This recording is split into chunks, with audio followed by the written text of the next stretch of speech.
복음서에는 성도들 사이에서 예수님의 지상명령으로 여겨지는 그런 말씀이 있습니다. 이 지상명령이라는 것은 보통 최고의 명령 또는 아주 위대한 명령이라고 우리가 이해할 수가 있겠죠. 보통 마태복음 28장 16절부터 20절 사이에 있는 말씀이 그 지상명령으로 알려져 있습니다.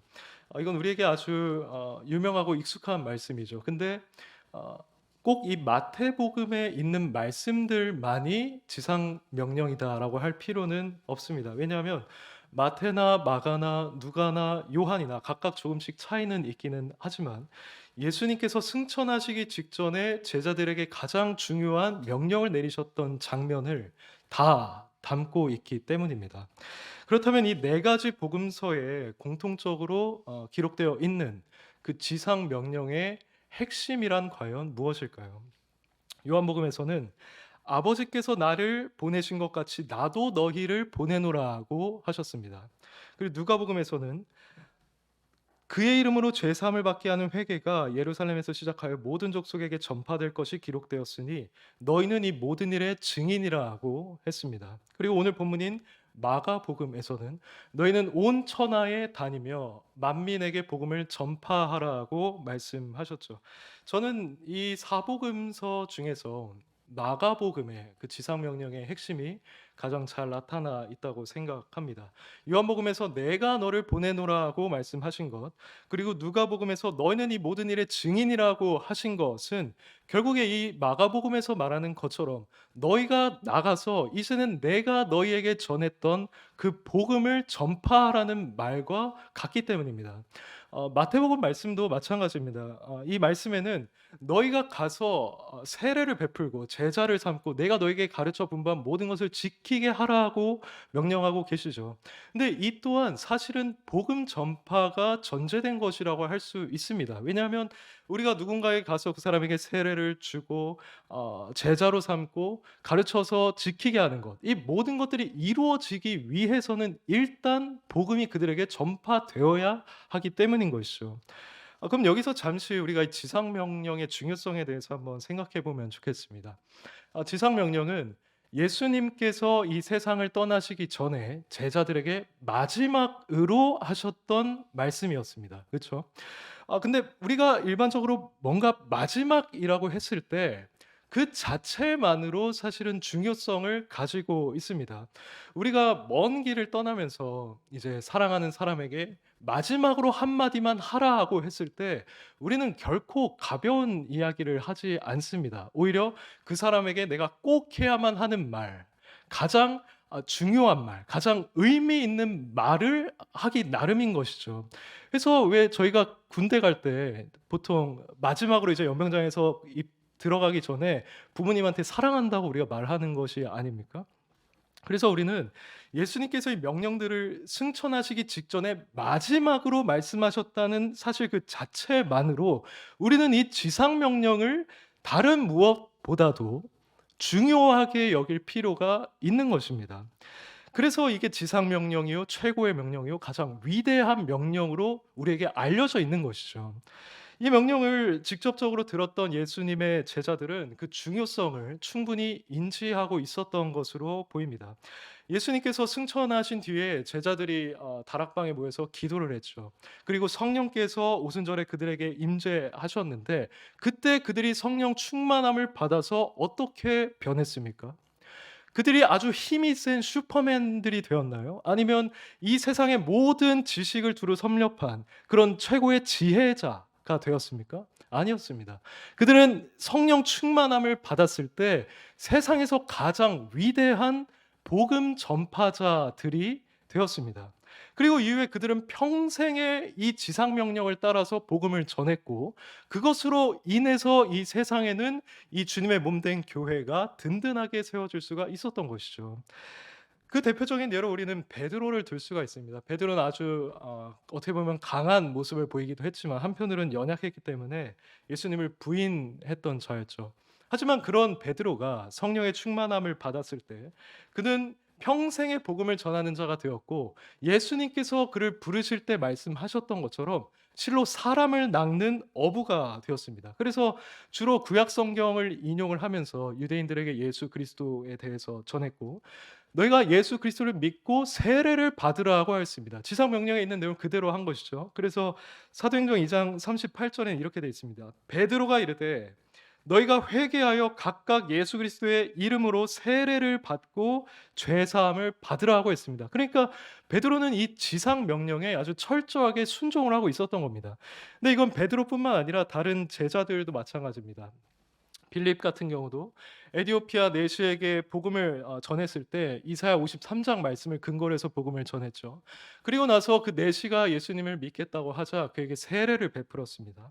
그리고 이 지상 명령을 내리실 때 그 자리에 없었던 바울마저도 루디아가 복음을 받아들였을 때 그에게 즉각 세례를 주었었고, 또 빌립보 간수에게도 주 예수를 믿으라 그리하면 너와 내 집이 구원을 받으리라고 한 뒤에 그가 이 복음을 받아들이자 그와 그의 온 집안이 다 세례를 받게 되었습니다. 근데 이처럼 제자들은 이 예수님의 지상 명령에 아주 열심히 순종을 했는데요. 우리가 여기서 꼭 기억해야만 하는 것은 무엇이냐면, 이 지상 명령은 단순히 그 당시 이것을 들었던 제자들에게만 주어진 것은 아니라는 사실입니다. 예수님께서는 분명 온 천하에 복음을 전파하라고 하셨고요. 마태복음 말씀에 따르면 내가 세상 끝날까지 너희와 함께 할 것이다라고 말씀하셨습니다. 그런데 이 땅에서 그 제자들의 수명은 사실 이 세상 끝날까지 이어지지는 못했죠. 그들은 그저 자신들에게 허락된 시간과 장소에서만 그 명령을 지킬 수가 있었던 것입니다. 그렇다면 이 온 천하에 세상 끝날까지 복음을 전하라는 이 지상 명령은 어떻게 되는 것일까요?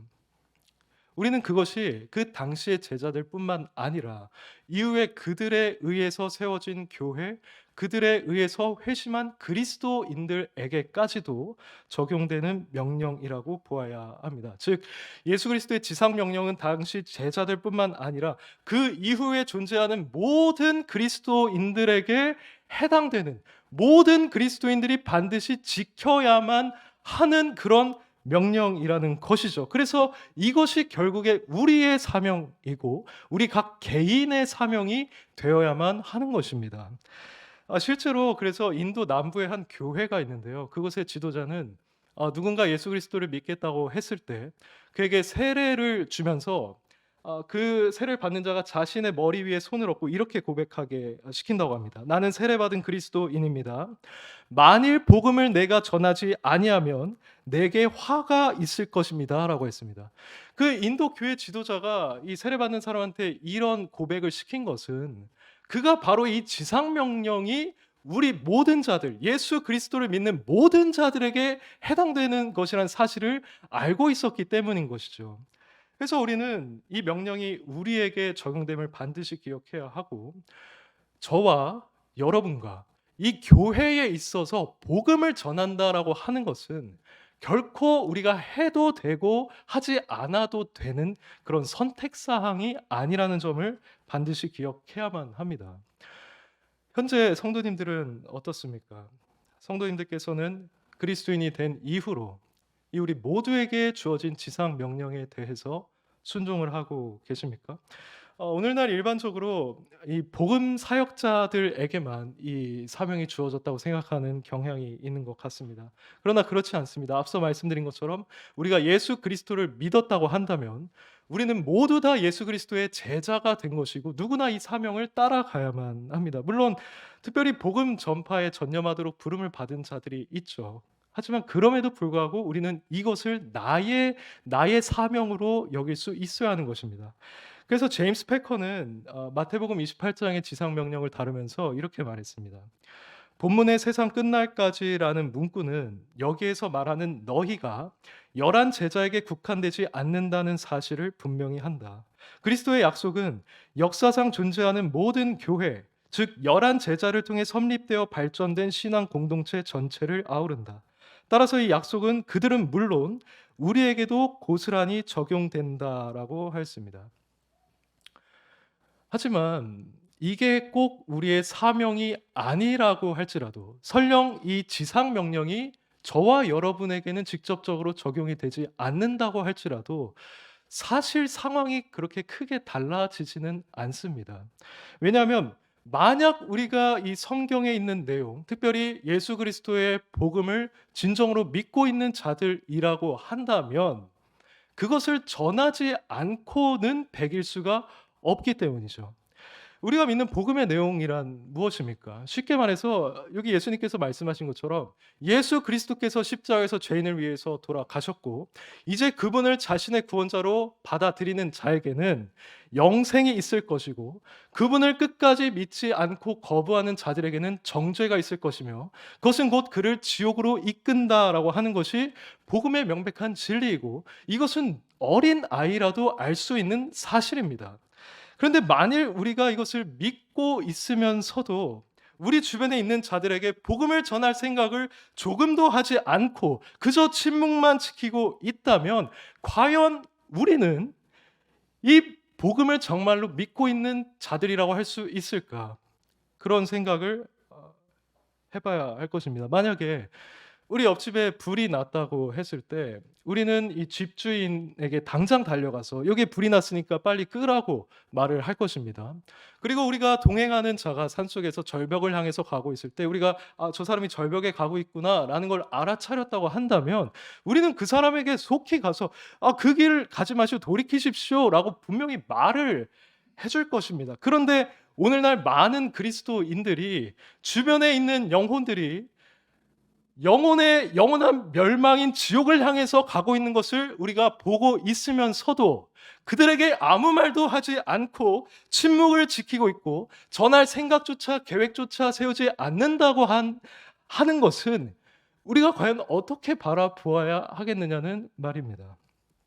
만약 실제로 그리스도인들 가운데 그런 사람이 존재한다면 저는 그 이유가 대략 세 가지일 것이라고 생각을 합니다. 첫째는 그가 복음을 전할 마음을 갖지 않는 이유는 그가 스스로 복음에 대한 믿음을 갖고 있다고 말은 하고 있지만 사실은 그것에 대한 믿음이 없거나 믿음이 있다고 해도 아주 빈약한 믿음을 가지고 있기 때문일 것입니다. 당연히 그들은 모두 다 복음을 믿는다고 할 것입니다. 그렇지만 그들은 예수 그리스도께서 말씀하신 것처럼 어린아이와 같은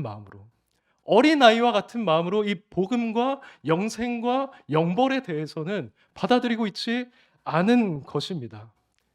예수 그리스도의 지옥의 경고에 대해서 심각하게 생각하지 않고 있기 때문에 아무리 내 주변에 있는 영혼들이 이런 말씀을 무시하고 자신의 마음대로 원하며 살아간다 하더라도 그들의 영혼에 대해서 긍휼히 여기거나 애통해하는 마음을 느끼지를 못하는 것입니다. 예수 그리스도께서는 그렇게 말씀하셨죠. 너희의 몸은 죽여도 영혼은 능히 죽이지 못하는 자들은 두려워하지 말고 오직 몸과 영혼을 지옥에 멸하실 수 있는 일을 두려워하라고 하셨습니다.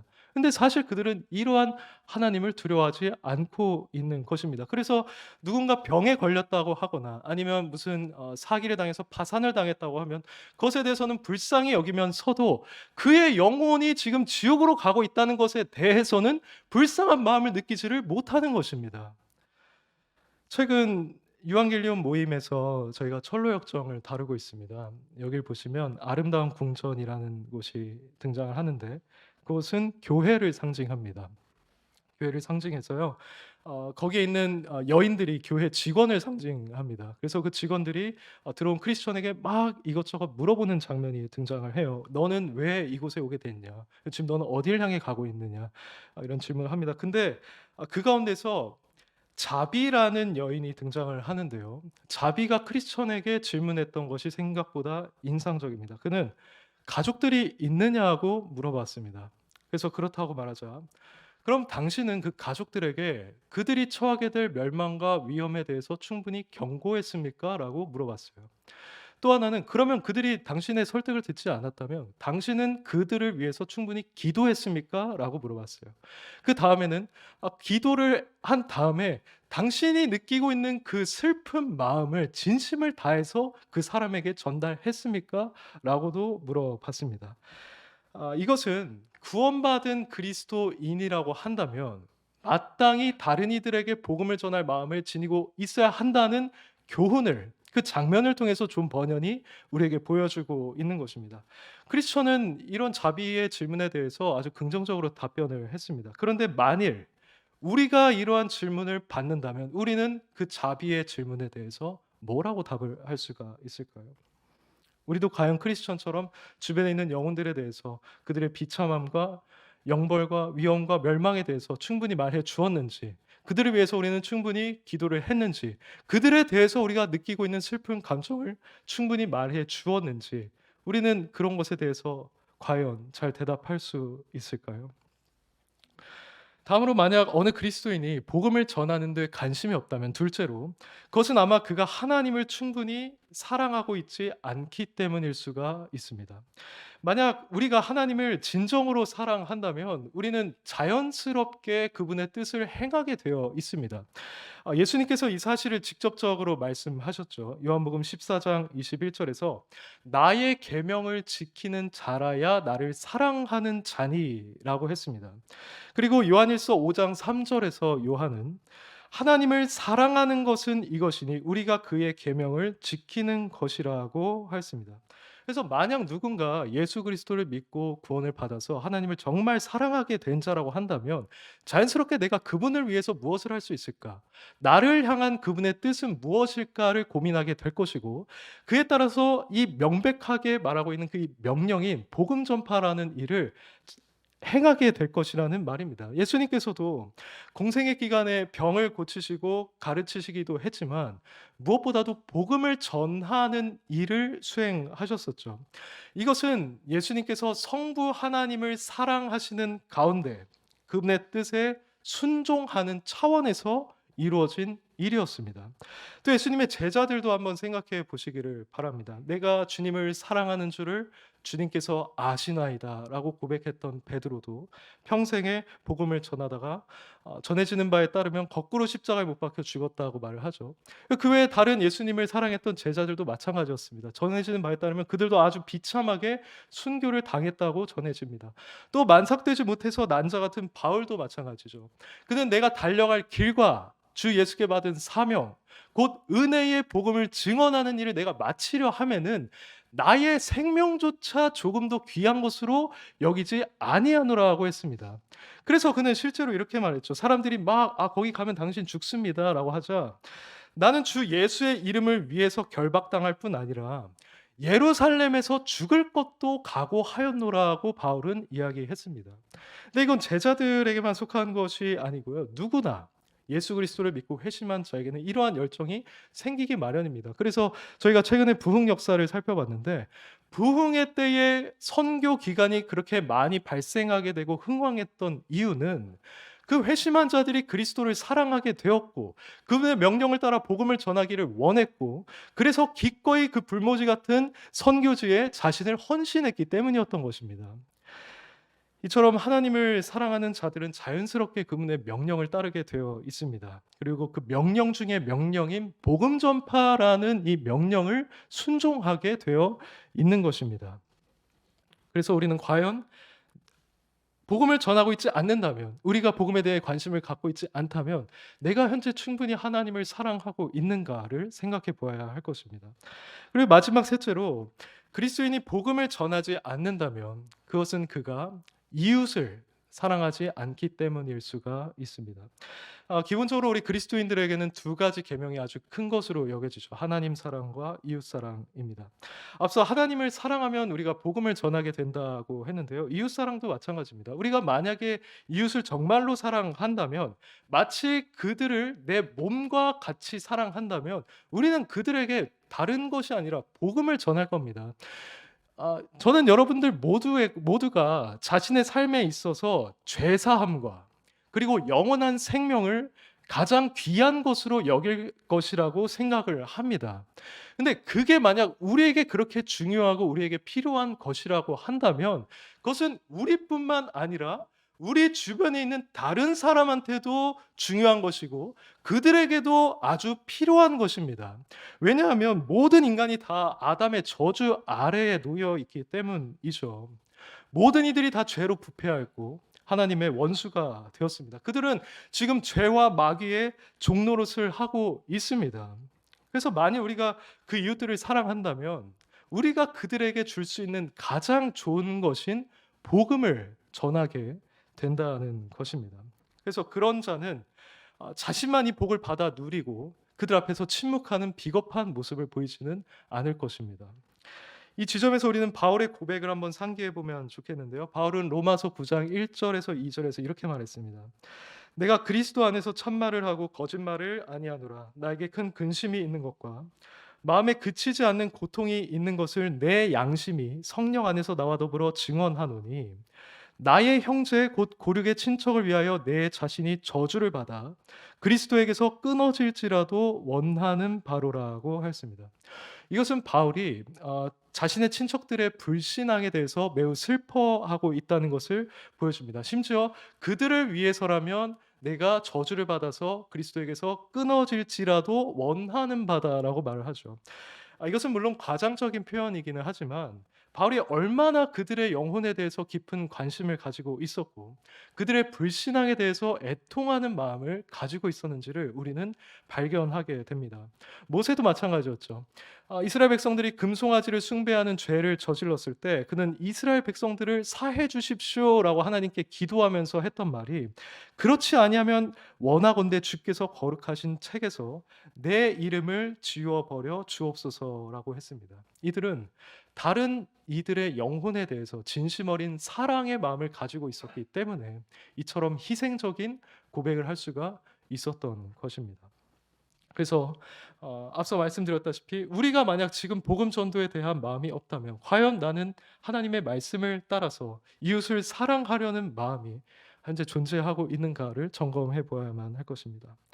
자, 이상으로 저희는 왜 우리가 그리스도인임에도 불구하고 복음을 전하려 하지 않는가에 대해서 살펴보았습니다. 성도님들은 어떠십니까? 이 세 가지 중에 현재 자신이 해당되는 부분이 있다고 느끼십니까? 그렇다면 우리는 이것으로부터 돌이켜야 합니다. 우리는 주님께서 맡겨주신 사명을 제대로 이행하는 자들이 되어야만 합니다. 우리는 어떤 식으로든 복음 전파에 관심을 가진 자들이 되어야만 합니다. 불신자들을 위해서 기도를 하든지요. 그들과 시간을 내어 만나서 대화를 하다가 복음을 전하든지요. 아니면 명절에 친척들을 만나서 그들에게 예수 그리스도에 대해서 증언을 하든지 아니면 나가서 전도지를 전하든지 아니면 선교를 직접 나가든지 아니면 선교사들을 후원하든지 이런 다양한 방식으로 우리가 복음 전파에 참여할 수가 있는 것입니다. 그래서 우리는 이 중에 어떠한 것이라도 한 가지를 집어서 이 일에 동참해야만 한다는 것이죠. 만약 우리가 이 일에 끝까지 참여하지 않고 계속 이대로 침묵하기를 고집한다고 한다면 과연 하나님께서는 우리가 그분의 심판대 앞에 섰을 때 우리에게 뭐라고 말씀을 하시겠습니까? 또 우리가 충분히 복음 전할 기회가 있는 한 사람이 있었는데 우리가 그에게 복음을 전하지 않다가 그가 죽어서 만약에 지옥을 들어가게 됐다면 그래서 그 영혼이 우리를 원망하게 된다면 우리는 그에게 뭐라고 말을 할 수가 있겠습니까? 그래서 어쩌면 우리는 하나님께서 에스겔에게 주셨던 그 경고를 우리 또한 기억할 필요가 있습니다. 에스겔 3장을 한번 보겠습니다.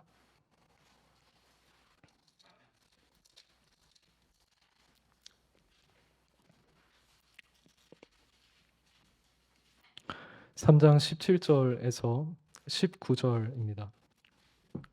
여기 보시면 하나님께서 에스겔에게 파수꾼으로서의 사명을 부여하시는 장면이 등장을 합니다. 이 사명에 따르면 에스겔은 하나님의 말을 듣고 하나님을 대신해서 백성들을 깨우쳐야만 했습니다. 즉 그들에게 이 말 멸망에 대해서 경고를 하고 그들이 속히 회개해서 하나님께 돌이켜야 한다는 것을 말해야만 했습니다. 자, 17절부터 19절을 한번 읽어 주시기 바랍니다. 시작.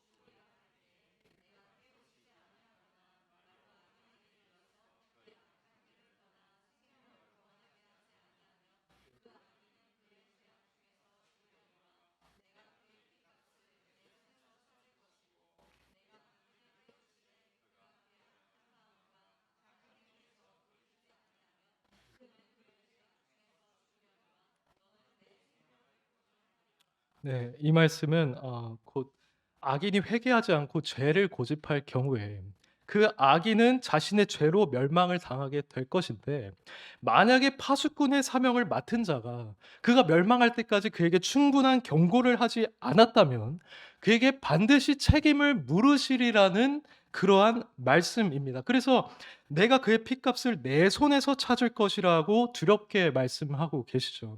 근데 자세히 보시면 에스겔이 이렇게 파수꾼 사명을 받은 것은 우리가 복음을 전할 사명을 받은 것과 매우 유사합니다. 그 당시에 악인들이 있었던 것처럼 오늘 이 시대에도 죄인들이 있고요. 그 악인들이 언젠가는 멸망을 당하게 될 것처럼 이 시대에 존재하는 죄인들도 언젠가는 멸망을 당하게 될 것입니다.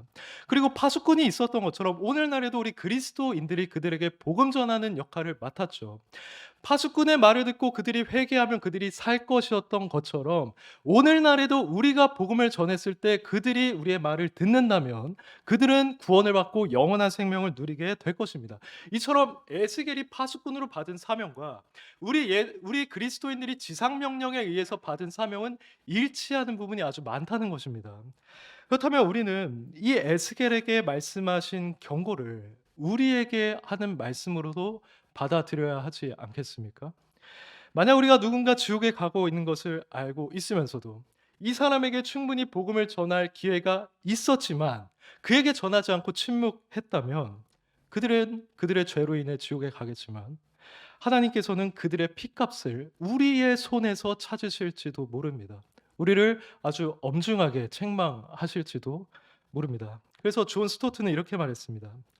진정으로 복음이 그 주장하는 바대로 좋은 소식이라면, 그리고 그 복음이 우리에게 맡겨져 있다면 그것을 다른 사람들에게 전달하지 않는 것은 죄를 짓는 것이다라고 했습니다. 물론 우리가 누군가에게 복음을 전하지 않는다고 해서 우리가 뭐 구원을 잃거나 이런 심판을 받지는 않겠죠. 하지만 이 에스겔 말씀에 나타나 있는 것을 보았을 때 우리는 분명 엄중한 책망을 받을 가능성이 매우 높습니다. 흥미롭게도 바울은 복음 전하는 삶을 살아가는 가운데 항상 이 말씀을 염두에 두고 있었던 것으로 보입니다. 그는 이 경고가 비단 에스겔에만 해당되는 것이 아님을 알고 있었다는 것이죠.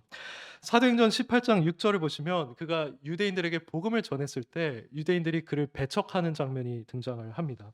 근데 그렇게 막 바울을 비방하고 대적하자 바울이 그에게 하는 말이 다음과 같습니다. 너희 피가 너희 머리로 돌아갈 것이요 나는 깨끗하니라고 했습니다. 그러니까 자신은 한 명의 파수꾼으로서 마땅히 할 말을 했고 영혼에 대해서 충분히 경고했으니 그들의 피에 대해서 더 이상 자신은 아무런 책임이 없다는 것입니다. 또 20장에서 바울은 에베소 장로들에게 고별 설교를 하는데요. 여기서도 이렇게 말합니다. 그러므로 오늘 여러분에게 증언하거니와 모든 사람의 피에 대하여 내가 깨끗하니 이는 내가 꺼리지 않고 하나님의 뜻을 다 여러분에게 전할씀이라고 합니다. 여기서도 바울은 역시 에스겔 그 파수꾼의 원리를 자신에게도 적용하고 있는 것이죠. 우리는 그리스도의 지상 명령을 받은 제자로서 이 바울과 같은 태도를 지녀야만 합니다. 저런 경고는 에스겔에게만 해당되는 내용이야. 아니면 저것은 바울에게만 해당되는 내용이라고 생각해서는 안 될 것입니다.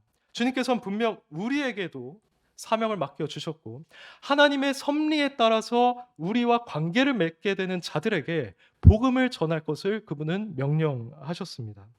그리고 그렇게 명령하신 이유는 다름이 아니라 바로 우리같이 연약한 자들이 전하는 그 복음을 통해서 자신이 택한 그 영혼을 구원하시기 위함이었습니다. 박유선 박사는 그래서 또 이렇게 말했습니다. 하나님의 자녀된 우리는 이 세상에서 파수꾼이다. 그 이유는 하나님의 자녀들만이 사람의 영혼을 망하게 하는 것이 무엇인지를 알기 때문이다. 그들만이 하나님의 아들 예수 그리스도를 알며 하나님의 말씀을 알며 죄악이 무엇임을 안다고 합니다. 이 말이 맞습니다. 우리는 영적 진리를 알고 있는 자들입니다. 우리는 하나님이 살아계시다는 것과 인간이 죄인이라는 것과 장차 예수 그리스도께서 오셔서 이 세상에 심판하실 것을 우리는 알고 있는 자들입니다. 그럼 다른 누구도 아닌 바로 우리가 이 시대의 파수꾼들이 아니겠습니까? 이런 점에서 우리는 바울이 고백한 것처럼 우리 주변에 있는 사람에게, 그리고 이 시대에 우리와 함께 살아가는 모든 인간들에게 사실상 빚진 자들이나 마찬가지입니다. 우린 그들에게 책임이 있습니다. 그래서 바울이 고린도전서 9장 16절에서 고백한 것처럼 내가 복음을 전하지 아니하면 나에게 화가 있을 것이다 라는 태도로 그들에게 복음을 전해야만 합니다. 사랑하는 성도 여러분, 저는 이상의 내용을 근거로 해서 여러분들이 현재 자신의 삶을 한번 생각해 보시기를 바라고, 복음을 열정적으로 전파하는 삶을 사시기를 마음을 담아서 권합니다. 우리가 하나님의 백성들로서 이렇게 구원을 받고 이 자리에 교회로서 모여 있는 이유는 그냥 우리가 이곳에 모여서 예배 드리기 위함이 아니고 우리끼리 교제하기 위함이 아닙니다. 물론 이러한 요소들이 교회에서 없어서는 안 될 것입니다. 하지만 만약에 우리가 그저 이렇게 우리끼리만 모여서 예배하고 우리만 교제하고 우리만 성장하는 데만 멈춰 있다고 한다면 우리 각 개인이나 우리의 교회는 결코 건강하다고 말할 수가 없을 것입니다. 그래서 과거에 복음 전도에 아주 힘썼던 사람이 있는데요. 그 사람이 무엇이라 했냐면, 교회는 복음을 전하여 복음화하든지 전하지 않고 화석화하든지 둘 중 하나이기 때문에 우리는 전도한다. 전도하지 않는 교회는 곧 비복음화된다라고 하였습니다. 또 존 스토트도 이것에 대해서 일침을 날렸습니다. 그는 예배의 중요성을 상당히 강조했습니다. 하지만 그것을 강조하는 동시에 이렇게 말했습니다. 그러나 교회가 완전히 안으로만 뭉쳐서 자기들끼리만 모이고 완전히 하늘만 바라보면서 바깥 세상에 무관심하는 것이 하나님의 목적은 아니다. 교회의 소명은 하나님께 집중하는 동시에 세상을 향하는 것이다. 하나님은 자신의 교회를 예배하며 증언하는 공동체로 만드셨다라고 하였습니다. 이러한 존 스토트의 말은 충분히 성경적이라고 우리가 얼마든지 동의할 수가 있습니다. 베드로전서 2장 9절에 우리는 택하신 족속이요 왕 같은 제사장이요 거룩한 나라요 그의 소유가 된 백성이라고 했습니다. 우리가 그분의 은혜로 거룩한 모임을 이루게 됐다는 것이죠. 근데 그 목적이 단순히 우리끼리만 무언가 하기 위함이 아니라고 합니다. 그는 이어지는 구절에서 뭐라고 하냐면, 이는 너희를 어두운 데서 불러내어 그의 기이한 빛에 들어가게 하신 이에 아름다운 덕을 선포하게 하기 위함이라고 하였습니다. 즉 하나님께서 우리를 부르신 이유는 예배할 뿐만 아니라 그분의 아름다운 덕, 죄인을 구원하신 하나님의 속성과 그분이 행하신 일을 온 천하에 전파하기 위함이라는 겁니다. 거기에 교회의 정체성이 있고 거기에 교회의 목적이 있다는 것입니다. 이것이 모임의 근본적인 목적입니다. 그래서 예수님이 우리를 너희는 세상의 빛이라고 하신 것은 상당히 적절한 비유입니다. 우리가 세상의 빛이라는 것은 우리가 진리를 깨달은 자이고 우리가 은혜를 받은 자라는 말인 동시에 이 받은 진리와 은혜를 다른 이들에게도 비추어야 하는 존재라는 뜻입니다. 예수님의 말씀처럼 등이라는 것은 불을 켜서 뭔가 덮어두지 않습니다. 그리고 오히려 등경 위에 두어서 모든 사람에게 비치게 하죠. 마찬가지입니다. 우리도 이 복음이라는 등불을 소유하고 있는 자라고 한다면 무언가로 이것을 그저 덮어놓고만 있어서는 안 되는 것이고 우리가 그것을 온 천하에 밝히 비추고 드러내야만 한다는 것입니다. 복음 그 자체에는 능력이 있습니다. 바울은 그것을 알았기 때문에 내가 복음을 부끄러워하지 않는다고 말을 했었던 것이죠. 그리고 그것이 유대인에게는 거리끼고 이방인에게는 미련하지만 그것이 부르심을 받은 자들에게는 하나님의 지혜요 하나님의 능력이 된다고 했었던 것입니다. 그리고 사람들이 자기 지혜로 하나님을 알지 못하기 때문에 영적 진리를 깨닫지 못하기 때문에 우리는 복음을 전하고 하나님께서는 바로 그 전도에 미련한 것으로 그들을 구원하기를 기뻐하셨다고 말했던 것입니다. 내가 주 예수 그리스도와 그가 십자가에 못 박히신 것 외에는 아무것도 알지 아니하기로 작정하노라. 우리는 바로 이러한 바울의 믿음을 가져야 합니다. 우린 나름대로 복음을 전하지 않을 수많은 이유를 가지고 있습니다. 시대가 변했다. 우린 너무 연약하다. 난 충분히 준비되지 못했다.